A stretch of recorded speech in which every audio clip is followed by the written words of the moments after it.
News, play breakdowns, power rankings, storylines you never hear talked about anywhere else. It's all straight shots here, fired by straight shooters. S and Gun. This is the Objective Basketball Podcast. Ladies and gentlemen, welcome to another episode of the Objective Basketball Podcast with S. Lauren joining me as always. And yes, ladies and gentlemen, it is Monday. We're recording this on Monday, technically Tuesday when you're listening to it. So we have a guest talking about the Phoenix Suns, lead Suns writer for Phoenix_Sports. I guess, do you call it Phoenix Sports or do you do PHNX? Anyways, look, lead Suns writer for all things Suns related, Gerald Bourguet. How you doing, man? Bourguet, sorry. I'm doing good. How about you? Did I pronounce one, the place that you work at correctly, and two, the last name? I think I got the second part right? Yeah. Yeah, so we do it just like DNVR. We do PHNX. We spell out the letters. Okay. So you got it on the second try. For I'm sure. happy. I'm happy we got it on the second try. Okay. So yes, we're here to join Gerald to talk about the Phoenix Suns. And so far, Gerald, to be honest with you, man, I wish we had gotten you guys a little bit later in the season. You know, we did our little fan wheel them spinning thing, and we landed on the Suns to talk about them this week. Wish I had gotten you guys a little bit later because we haven't seen the full strength team, right? We haven't seen KD, Book, and Beal together. Pretty much every game, it's either been one of them that has missed. How has it been from your perspective covering the team and trying to get an idea for what this team will eventually look like when they're all healthy, when you haven't seen it yet?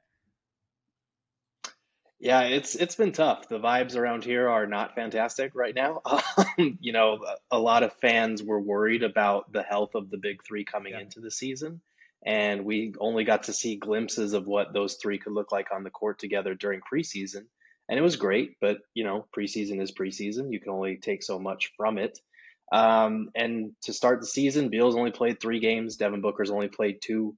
So all of the offseason narratives that we heard about how the Suns don't have a point guard, how the Suns are the Nets 2.0, all this other stuff, like we haven't been able to prove it wrong so far. And it's frustrating because this is a team that I think at full strength could be really special offensively. And right now they're having to lean very heavily on Kevin Durant to kind of carry them, which is not great for a 35-year-old with a significant injury history himself. So it's been there's been a lot of negative vibes around here. It's been kind of Chicken Little Central, like I said earlier. Like it's the sky is falling, everything's the end of the world. The Suns bench is terrible. Like every narrative you could think of under the sun. Bol needs to play more minutes. We're already there. God, are we already at the Bol part of the season? We're there. We're there. We were, Lauren and I, when the season started, we obviously had some questions, probably like a lot of fans here, about what the Suns look like. And I think you're right. This first 2 or 3 weeks hasn't really done anything to alleviate any of those concerns. But I think for the most part, you do have to give them the benefit of the doubt just because you haven't seen the three together. And like you said, we saw it in preseason. We saw how, yes, it's preseason. It doesn't matter. But at the same time, you saw how offensively dominant they could be in spurts. So you have to give them that benefit of the doubt. You have to give them the leeway to be able to figure things out. I want to ask, just because we have had some injuries here between the top three, does that give you any more concern that, hey, maybe those injury issues maybe are more valid than people thought they would be? Going into it, I actually thought those concerns were a little bit less worrisome because I said, Beal has kind of mailed it in a couple of different seasons. It hasn't been the injuries for him necessarily. Yes, the injury concerns exist for KD. Book misses time here and there every season, but for the most part, when playoffs come, he is fully healthy. I wasn't really concerned about the injuries until these first 3 or 4 weeks. How do you feel now, kind of being in it for the last month? I think I was on the same page as you as far as yes, it's a concern, but I think it's a little overblown because I did think like you that Bradley Beal had missed time to close the season because that's where the Wizards were. And There's no point in rushing back from an injury with a team that's, capped out at 35 wins every year. But the back injuries are tricky. They can be really difficult. You can do everything right, and you could brush your teeth the wrong way and wake up and you tweak your back. I Like actually it's that not a great happened to me. thing. Not brushing my teeth. But No way. I was I thought picking you were up gonna say I was brushing your picking teeth. up newspaper. I was literally picking up a newspaper and I pulled my back. I was out for 2 weeks from work. It was tough. Oh So my. yes. Yeah, Yeah. it's it can take anything, and playing at a high level in the NBA, jumping from I think 24 minutes his first game back to 32 his Yeah. second game back. He was telling us in his third game that he felt like he kind of tweaked it. It was his first setback in that third game, just kind of a buildup of how he's responding to the ramp up, and that kind of thing can linger. It can be a lingering problem. So there is definitely concern, but for me, it's honestly kind of the same level of concern I had going in. Like, you knew if this team could not stay healthy and get, 50 to 60 games at least together with the big three to build that continuity, that cohesion heading into the playoffs, they were probably going to run into the same problem as last season against a team like maybe the Denver Nuggets that have all of that chemistry, all that familiarity on their side. You would have a more talented version of the Suns team that lost to Denver last year, but those same problems would still probably arise against a team like that. So I'm still kind of where I'm at. Like, I don't feel like this team's season truly starts until those big three get healthy. And we knew this coming in. Like, as long as those three are on the court, they have a chance to win a title. And if they're not, they're capped out at probably like a second round, maybe conference Mhm. finals exit. Yeah. Yeah, no, I'm glad you phrased it that way as far as like the big three. Until you really see the three of them, you can't necessarily pinpoint exactly what you expect from the team.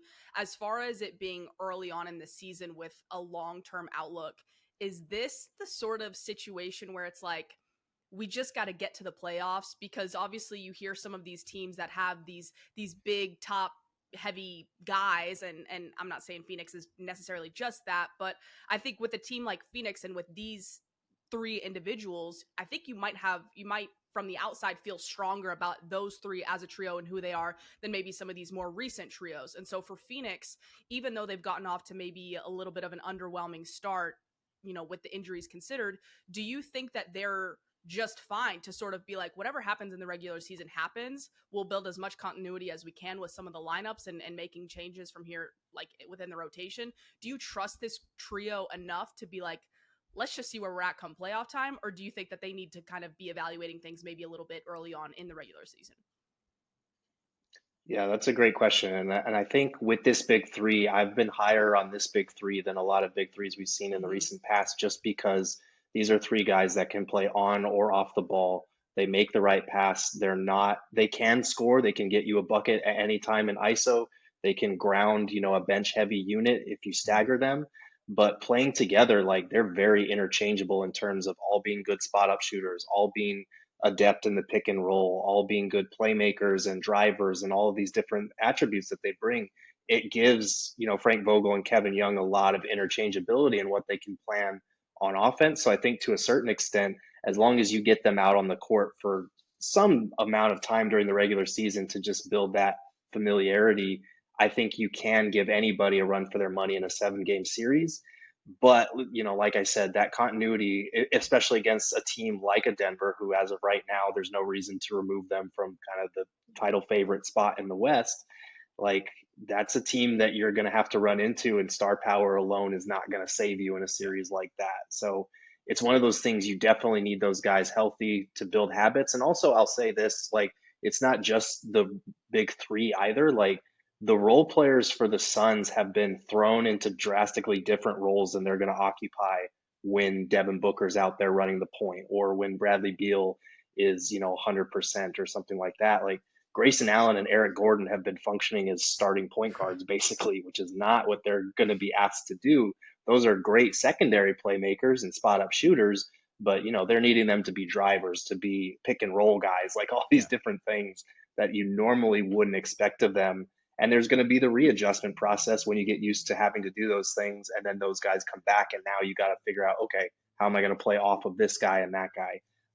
So it'll take some time for sure, but I do think they need that time even with the talent level that they have to have their big three all out there So together. there's a fourth part of this equation, and we've had a chance to see how Yusuf Nurkic looks early on, right? And Mhm. there's been some hit or miss moments from the games that I've watched. I mean, there was a performance where he had 3 rebounds in one of those games, and I think I remember that game being a pretty bad one. But there have been some moments where you think it works, and I think the playmaking pops off when Nurkic is playing a little bit. That high post playmaking actions that he does, I think ultimately the rebounding is better than that 3 rebound performance that he had. And just a guy who is willing to do the dirty work. I know that's something that a lot of Suns fans have appreciated and is probably a little bit different than what DeAndre Ayton gave you over the last, I'm not going to revisit that. I'm not going down that road. But I mean, just in general, how have you felt about Nurkic so far, the fit, how he might look, and I guess concerns and the positive side of things for how it's looked so far this season? Yeah, I think you're spot on. I think there's been some good and there's been some bad, and I think it's pretty much what we've been Right. expecting from him. One of the biggest things with DeAndre Ayton that I had been hammering home for the last few years, and that the Suns clearly felt was an issue, was when their lead guys, Booker or KD, would get double teamed coming off screens, and they would feed him that bounce pass, that pocket pass, and the short roll.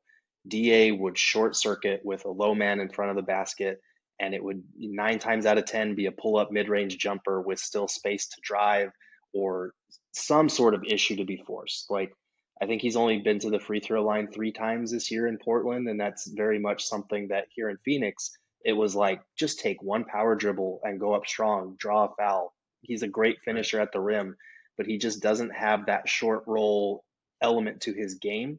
Nurk definitely does have that. Like he's not a great finisher, which is a whole separate problem, but he will put the ball down. He will stick his shoulder into somebody, he'll go up, and more importantly, he'll be able to draw in that low man and kick it to a weak side 3-point shooter. Keep the offense moving, keep the ball moving, make it so that the offense doesn't stall out whenever their big gets hit with that short roll pocket pass.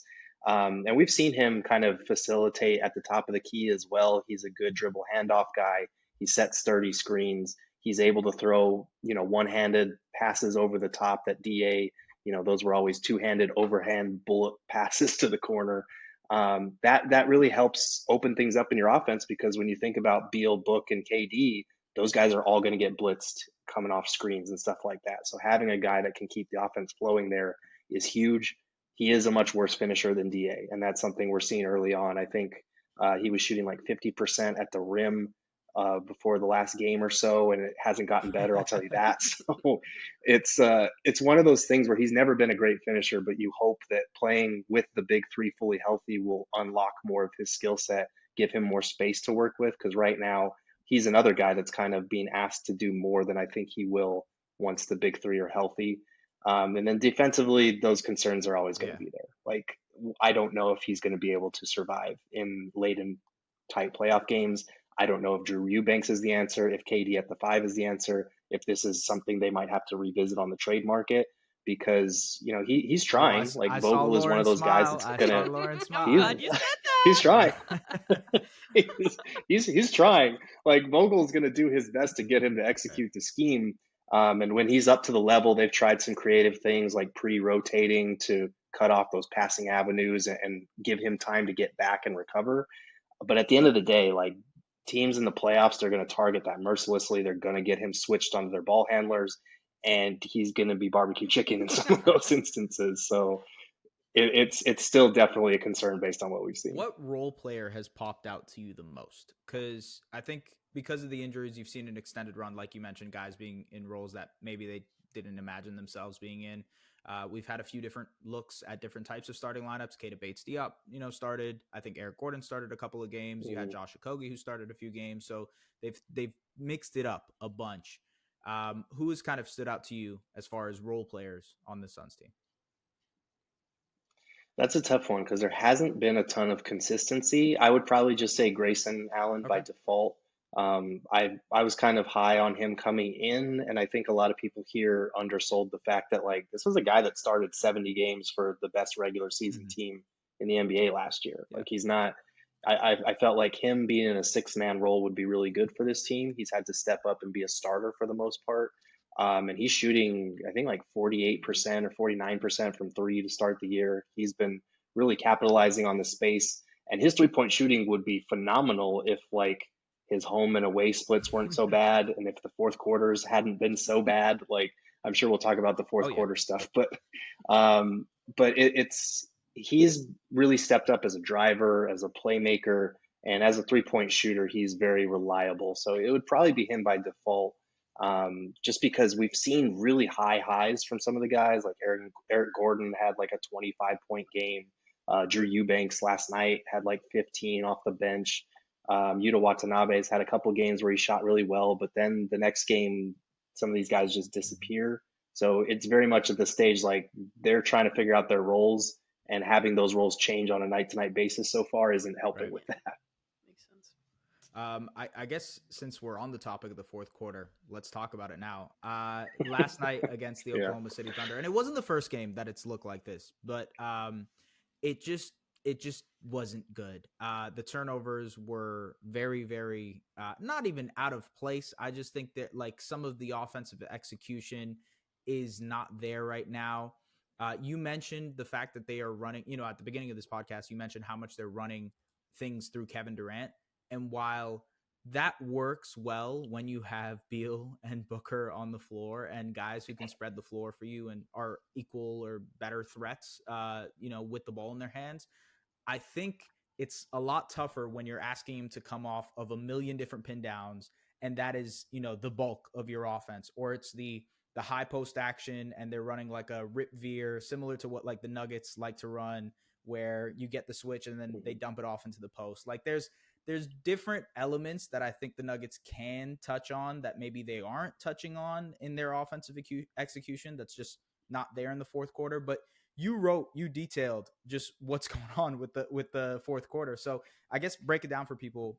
What's wrong? How they might look better? Just in general, it's looked ugly, man, in the fourth quarter. Puzzling. Yeah.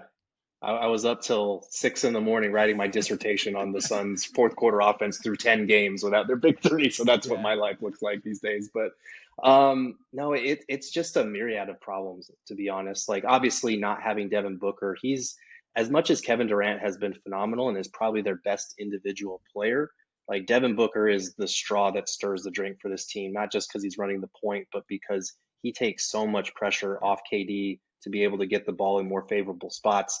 And, the 2 times they played the Lakers, Kevin Durant's getting the ball on the wing or the post extended, and he's turning and he's just seeing like a box and one against him, basically. Like it's a zone coverage designed to take away passes and basically say, like, if you make that pass to the far side corner, like, we don't believe Josh Okogie or Keita Bates-Diop is going to hit it. So, like, sure, throw that ball. But a lot of it is running through Kevin Durant, and I think it's kind of a chicken or egg situation a little bit, where it's like, okay, does there need to be more ball movement to involve the role players so they can hit shots, or do the role players need to hit shots so that the Suns feel more comfortable moving the ball and not resorting to KD ISOs all the time? Because they have shot the worst percentage in the NBA on wide open threes this season so far, despite generating, I think, a top 10 mark in wide open threes in the fourth quarter. So, like, I think they're shooting like 15% on those wide open threes in the fourth quarter, which is that nearest defender 6 feet away. Like, those are shots that professionals should make, need to make. That's why they went out and got Grayson, Eric Gordon, Yuta Watanabe, all these like corner snipers that can knock down this shot. Even Keita last year was a much improved 3-point shooter. And it feels like on a night-to-night basis, you just don't know what you're going to get out of these guys from a 3-point shooting standpoint. And I think part of that is a lot of the offense does get stagnant. They run like a one action. Like you were saying, they do a lot of work to get KD the ball, and then everything just kind of stops, kind of freezes. And it's like, all right, KD, cook. Like, top 5 guy in minutes per game at age 35, go to work for a full 38 minutes tonight against, the San Antonio Spurs or whatever. Like, it's not a recipe for success for KD or for anybody else involved. And then the turnovers, like, I think they're 28th in turnovers per game. They're dead last in fourth quarter turnovers. They're dead last in pretty much every fourth quarter I have the category right tweet up now. here. I have the tweet up, so I'll post Do it up. you? This was before the Thunder game last night, which was also bad. So I'm guessing these numbers have changed. Mhm, But 30th in points in the mhm. fourth quarter, 29th in assists, 30th in turnovers, 28th in field goal percentage, 27th in 3-point percentage, 28th in free throws attempted, 29th in point differential, 30th in offensive rating, and then 13th in defensive rating. That is like all bad, except maybe the defensive rating. They're locking Yeah. guys up, but So tough. yeah, so they dropped to dead last in points, assists, turnovers, field goal percentage, point differential, offensive rating, and they're 29th in 3-point percentage. So it's not going great right now in the fourth Yeah. quarter. um, they've had 4 different games where they led by at least 6 points entering the fourth and then lost that game. Like both Lakers games were that way. 2 of those games they were up by Mhm. double digits and they still lost. And like the Thunder won. Okay, the Thunder are a good team. Like a 6-point lead heading into the fourth is not guaranteed against a team like that by any means.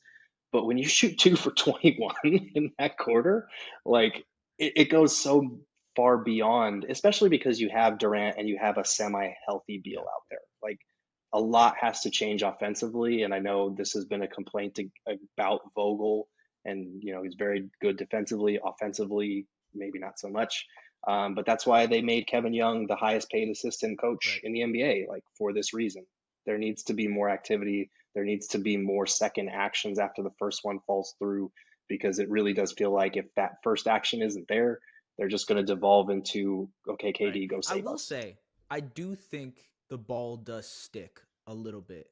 And part of that is KD. He Mm, needs to be better at like moving the ball a little bit in the fourth quarter and getting guys involved. Like you said, the chicken or egg situation, but I do think it sticks a mhm, little bit too much. And it's maybe like role players aren't necessarily as confident in their shots. And they're like, well, if we're looking to get a mhm, shot, let's give it to a guy who's top 75. You know what I mean? Let's give it to the guy who's been making shots his entire career. I I want to see how that looks through an extended period, because we're only 9 games in, 10 games in, I don't know. And I think ultimately maybe a month later you're seeing, okay, the shots are falling, maybe it's a little bit of shooting variance here. The shot quality seems to be pretty decent from what we saw last night in Phoenix. I don't know. I think like it's been bad, but it also doesn't feel like it's going to be this bad for as long Yeah, as they want it 100%. to. You know what I mean? Yeah. mhm. No, I agree, and I think it shouldn't be all on one player to come back Yeah. and fix everything magically. Like Booker is not that, but he's pretty close to it in terms of like he is a guy that will drive and kick. He's a guy that knows how to leverage his gravity and the defensive Absolutely. attention he draws. And if you have 3 guys that are offensive hubs like that out there at the same time, then defenses are going to have a really hard time. Because Kevin Durant was even saying it last night. He feels like opponents are able to kind of throw gimmicky junk defenses his way because they're not being able to make them pay. They're not moving the ball the right way. Yusuf Nurkic and Drew Eubanks kind of outright said, we feel like we're deferring a little bit too much to KD and Beal in these situations. Our offense for 3 quarters is all about ball movement and sharing the ball, moving, player movement, all of this stuff. And then in the fourth quarter, it just stops. And that's something that needs to be amended, because as much as you could say, okay, 4-6 with Booker missing 8 games and Beal missing 7, that's not terrible. They should really be 7-3. They could even be 8-2, honestly, with some of the leads they've had going into the fourth quarter. They have enough to win. They're just tripping over their faces in the fourth quarter, and it's one of those mental like bugaboos they've got to get out of Yeah. their system. I think that's, yeah, no, I agree. I think that's definitely like a concern. And I guess ultimately we'll see what happens, because it's so early in the season. That's the thing that jumps out to me every time we're having these discussions. It's like, man, the Suns, they're probably going to look Hmm. very different in April, just from a execution standpoint. Hmm. And I guess the one other concern heading into this season from the summer was rim pressure. And so far this Mm. year, I know there's been injuries. I understand that, but 19th in frequency, 28th in accuracy. Um, you think it's going to get any better? Are there signs of improvement? Do you think with Book potentially being back, there's maybe a way for that to get better? I do. I think, especially honestly, a lot of it I would hinge on Beal, just because he's a guy that likes to get to the rim off the dribble. He's a good off ball cutter as well. I think the Suns are going to be able to utilize that really well when they have KD and Book out there, because he'll be quote unquote the third option. Like, good luck, because that guy loves running around all over the place and catching backdoors. And Nurkic is a big that can actually thread the needle on some of those passes as well. And I think Book just being out there opens things up. It's going to open up driving lanes for some of these guys. They're going to get, bad, hasty closeouts that they can attack off the dribble in the corners, wing extended, that type of thing. So I think it will get better. And honestly, the accuracy is troubling for sure. I think Nurk is probably a big part of that. But the driving rate, or the rate of shots at the rim, is really good for the Suns, because they've been dead last in that category for like the last 2 or 3 years. Getting there. So, yeah, that is true. That's definitely true. Yeah. Right. 19th is like, oh wow, look at them go. Like, they're really improving. Okay, before we get into the trade segment, Lauren, any other questions that we might have Suns related before we jump into, hey, who they might go after? Yeah. I guess the one question that I have left, and I think it may be like too early to tell, so I'm a little hesitant even asking, but as far as playing significantly smaller and kind of shifting more towards less Nurkic minutes potentially, and running more lineups with KD at the 5, or even Eubanks, even giving him more minutes potentially, do you think that that's something that could work for them, or do you think that would be putting even more of a demand, even from a defensive standpoint, on KD and on his body? Do you think that that's something that they should even seriously entertain, or where do you stand on potentially them going a lot smaller? Yeah, it's a good question. And I will say, like, obviously it is still early, like you mentioned. So there's a lot of time to learn more about, what Drew Eubanks brings to the table, experiment with different KD at the 5 lineups. But they haven't been great so far. The one thing about KD at the 5 and like Golden State, for example, was you also had a Draymond usually out there as well. The Suns don't have a guy like that. And I feel like Draymond is what made the small ball lineups, those death lineups, work better than anywhere else that we've seen. Like, I know a lot of teams have tried to replicate that, and some have had some success, but you're just never going to be able to mimic that sort of thing. Eubanks, I'm torn on him, because I think he's going to be a more mobile option compared to a guy like Nurk, but the bar is in hell, so he's just like kind of stepping over that. Like, it's not saying very much in that regard. So like, I don't know. Like, I don't know if you can survive with Drew Eubanks closing a game against like Nikola Jokic or Anthony Davis. And KD, as much as like him at the 5 gives you a ton of flexibility, spacing on offense, defensively, you still got to get a board to close out a stop, and you still have to keep opponents out of the lane. He's been a really good secondary rim protector over the years. But I just don't know at this stage if that's the way you want to go. So it might be a thing that they're experimenting with all season, and putting Nurk in these different situations and seeing what he can handle, because the truth is, if he can't stay on the floor late in playoff games, your options there are very limited. If Drew Eubanks isn't that guy, if you don't want to put that toll on KD, like, your only other option at that point is like Chimezie Metu at the 5, who has barely played to this point, or Bol his name up. Bol minutes. It's time. Yeah. And I'm sorry, if you need to close a game with Bol, you've probably already lost. So it's a tough maybe one. the buyout market is somewhere, you can maybe get another backup 5 to just shore things up. Obviously the Grizzlies just got Bismack Biyombo, and Biyombo was a 5 for the Suns last year. So I'm still surprised they didn't go after and re-sign him, because I thought he was good. I genuinely thought he was good for you guys last year. What was the reasoning behind just not roster spots? I just think they kind of wanted to wash their hands of the bench that they had last year and start over. And to be honest, I'm still wondering why Bol is on the roster and not like a campaign who they traded so they could free up that roster spot for Bol, or Bismack Biyombo, who is a legitimate athletic rim protector. Like, Drew Eubanks is athletic. He will get up. He loves to dunk on people. He loves to chase shots around the rim. But not quite to the degree that Biyombo is. And they don't have a kind of versatile defender who can, defend in space out on the perimeter like Biyombo. So I think that was kind of an oversight. And I will say most Suns fans here were wincing when we heard Isaiah Thomas go on that broadcast and talk about how Bol Bol is the Suns' best playmaker. I was like, oh, so that's why he's Right. on the roster. Yeah, That's right, fantastic. right. Good. I'm glad we I cleared that wonder up. if Isaiah Thomas had anything to do with the Shaq comments too. That Bol, just like Wemby. What's wrong with that? Just like Wemby, just put Put him him at out there, home. Frank Vogel. Come on, let's see what happens. It's bonkers, man. It's Yeah. insane. Anyways, we'll see. Hopefully, Devin Booker comes back soon because he makes this team go.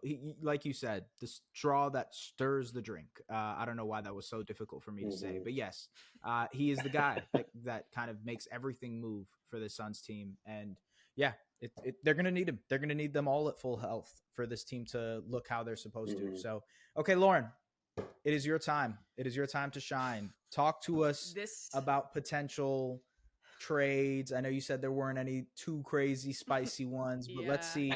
The Suns have made their spicy trades, so it's okay. But it's difficult. I feel like for this one, we should do another quick fire sort of. I throw out a name, you say yes or no. But I think we should start with how I was looking at this was, okay, who on Phoenix would actually potentially be movable? And so where I get a little tied up is I go to Nas Little, I go to some of the smaller contracts, and then you're looking at, okay, are they open to moving Grayson Allen? Are they open to moving Yusuf Nurkic? And I think right now, I don't think you can necessarily even consider Grayson Allen being movable.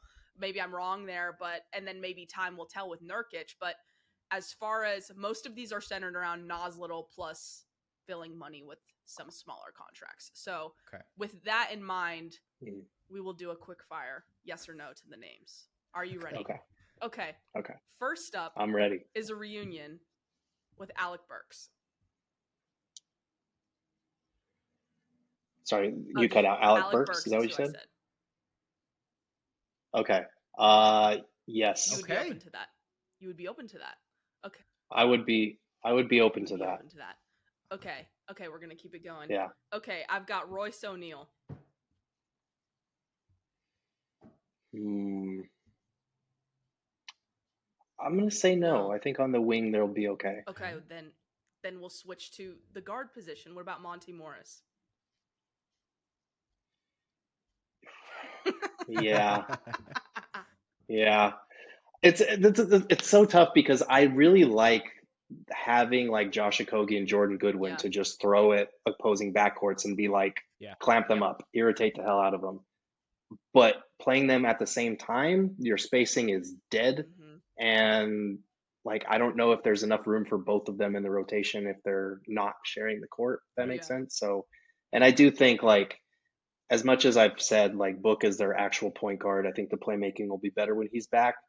When Book is not out there, the playmaking has been a little dicey. So having someone that has a little bit more experience in that role would probably be helpful. So I'll say okay. So do you feel like for Phoenix, as far as potentially looking at where would you want your attention to be in terms of like a prototype? What do you maybe foresee them potentially shifting their attention like a position? To? Because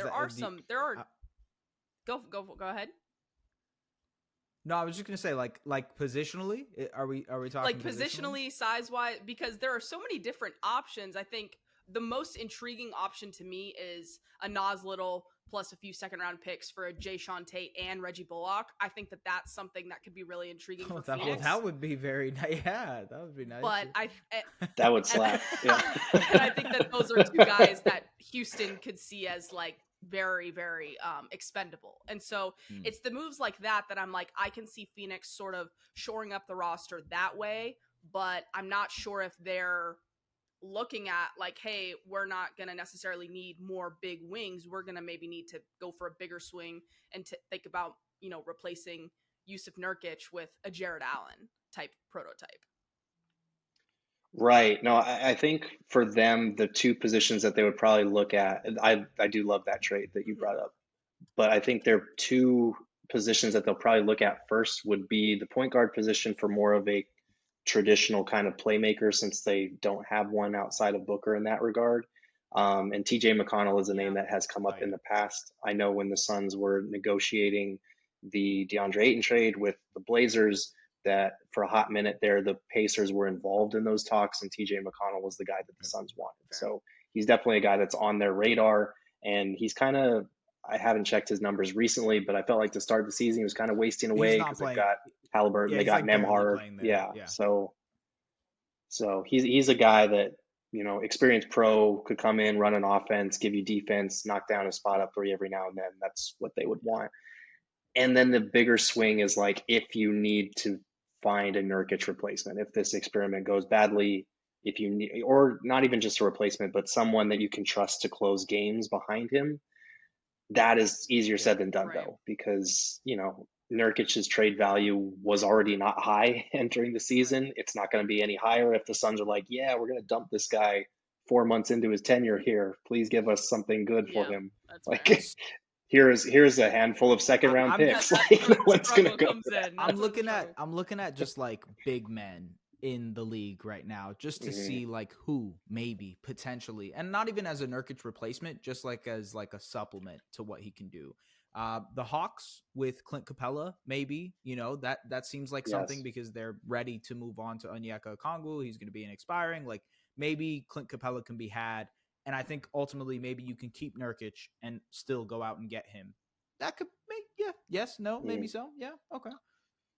Clint has been on my list of guys the Suns should trade for years. There's an alternate universe somewhere where Gerald is covering a team that the Suns drafted Luka Doncic and went after Clint Capela in restricted free agency that year.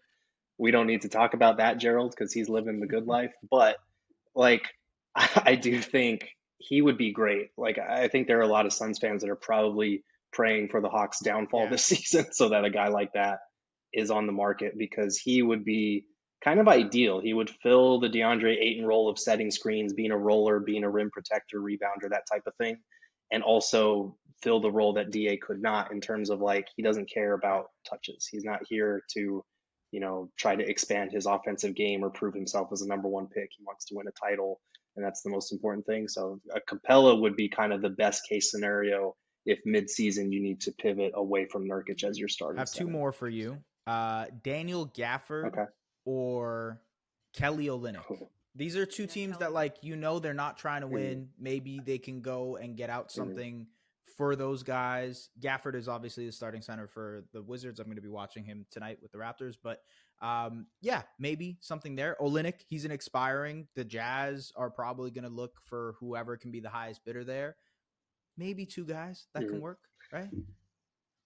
So, you know what's funny is Gafford was a guy that over the summer, before the DA trade talks really started heating up, I think I wrote a list of 40 different DeAndre Ayton trades, and Gafford was one of them. And I had so many Suns fans that hated the move because apparently they didn't watch Wizards basketball. He would be great. He's athletic as hell. He's really good. He's still young. I don't know how ready he'd be to jump from a team like that to a team with like legitimate title aspirations. That's always the question mark with a move like that. But that would be, if you need to pivot from Nurkic, I would definitely be open to that. Kelly Olynyk is interesting because I feel like he's a similar type of player in terms of the versatility to a guy like a Nurkic or something like that. In terms of being a passing big, the floor spacing would be really nice because, Nurk has taken a lot of threes. He hasn't made a lot. That kind of is looking like a 1 year aberration last year. But Olynyk could do that for sure. I think offensively he'd help you. Defensively, I think you'd still have some significant concerns to worry about there. I like the Gafford one. Capela is still the dream target, but it's tough because it's hard to swing a trade with a starting center like that twice in a span of however many months that would be. Especially since it happened right before training camp. So, and it's going to be even compounded by the fact that like you don't have your big three out there. So you're not seeing how Nurkic can be optimized yet. You're kind of seeing a lot of the drawbacks more so than what he can bring to the table. So I do worry like the Suns might not make a move with Nurkic just because they might not wind up with a big enough sample size to be like, okay, this is good or this is bad. We need to change course, Any more, Lauren? Any other You know, I have a pretty long list of names, but I just like some of the bigger contracts. I'm like, I just don't know that I don't know that I can see Phoenix moving money for Colin Sexton or even DeMar DeRozan and Torrey Craig or trying to get in on Malcolm Brogdon. You know what I mean? Like, I think that there are potential options out there, but I mean, I even think that they have a better shot at Clint Capela than I think that they have at Daniel Gafford, actually. I think that could really materialize. And so I think for Phoenix, I would say that I feel like they might have more options than people are going to jump to just assume. Like, would you have any interest in like a Devonte Graham? If you mentioned campaign on your bench, does that even do anything for you in Devonte Graham? Not really with Devonte Graham. Like you brought up Malcolm Brogdon. I know that's a guy that the Suns were definitely interested in over the summer as well, especially before, the injury stuff came out or whatever. That would be an interesting one. I think he could be a good mix of like floor general / scorer coming off the bench, pretty poised player who's been on playoff teams. That would be helpful for them.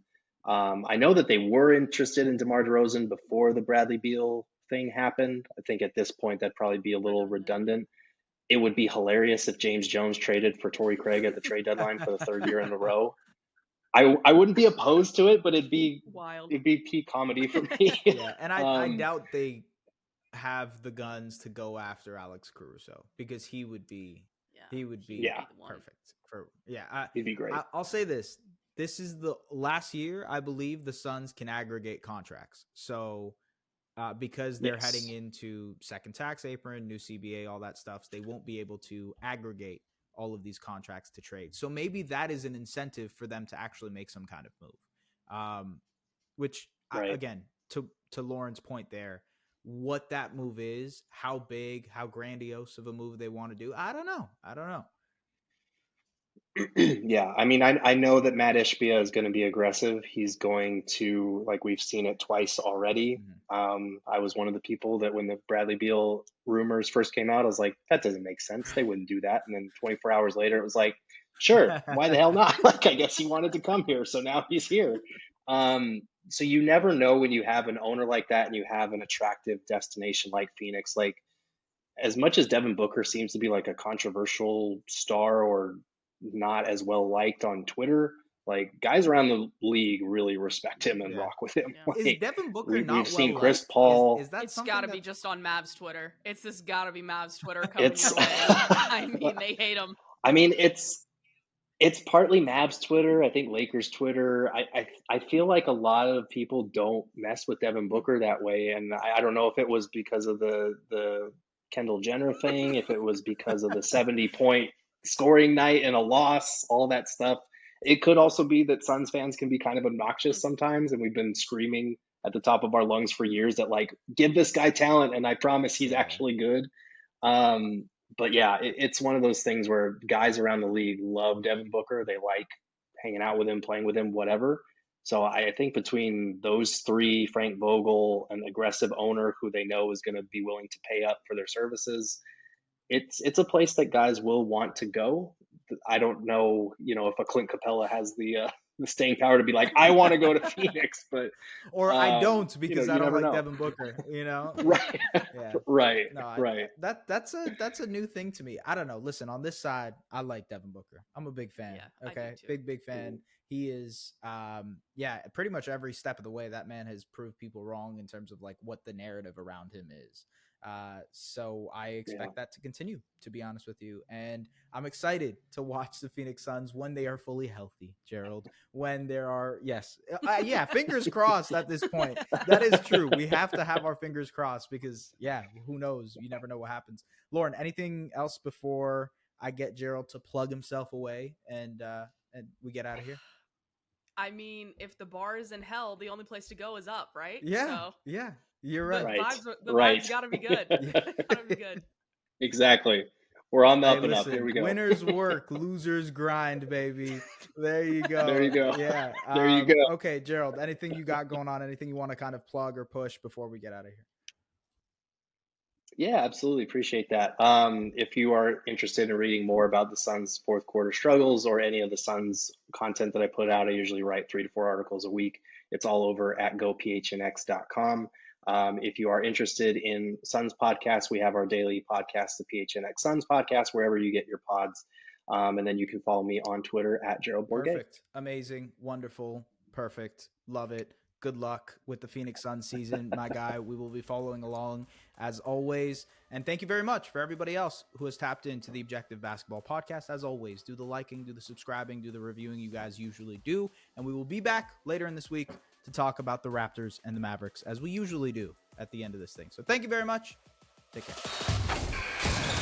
Follow hosts at Just S. Barahini on all socials and at The Lauren Gunn on Twitter. The Objective Basketball Podcast, delivering the NBA to you like no other.